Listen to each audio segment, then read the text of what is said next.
كلمتين نفوّق بعض. سؤال، أنت حافظ والّا فاهم؟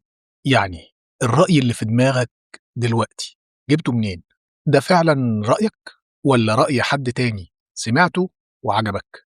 أغلبنا بنسمع فكرة، بنقرا جملة، نُعجب بيها، نحفظها، نكررها. رأي منتشر، زَن من الإعلام، مع الوقت بنبقى مقتنعين إن دي أفكارنا، آرائنا. الحقيقة إن أغلب أفكارنا جاية من ناس تانية، مقال قريناه، فيديو شُفناه، شخص بنحترمه قالها، بس ممكن جدًا نكون ما فكّرناش فيها بشكل حقيقي، ومع الوقت بقى عندنا مجموعة آراء في السياسة، في الدين، في الاقتصاد، في المجتمع، في الفن، وفي كل حاجة تقريبًا. لكن السؤال الحقيقي، إحنا عملنا الواجب اللي علينا؟ فكّرنا وبحثنا بجد والّا بس سمعنا وقررنا؟ وخلّينا نعترف، أحيانًا ندافع عن رأي بحماس شديد جدًا، لكن لو سألنا نفسنا بصراحة إحنا مقتنعين بيه ليه؟ هنكتشف إننا مش عارفين نجاوب، حافظين مش فاهمين، وجرّبها بنفسك.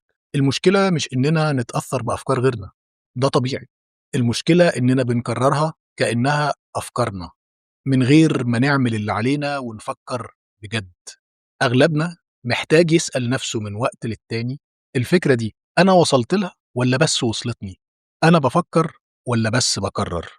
هم دول الكلمتين، فكّر فيهم وأنا كمان هافكّر.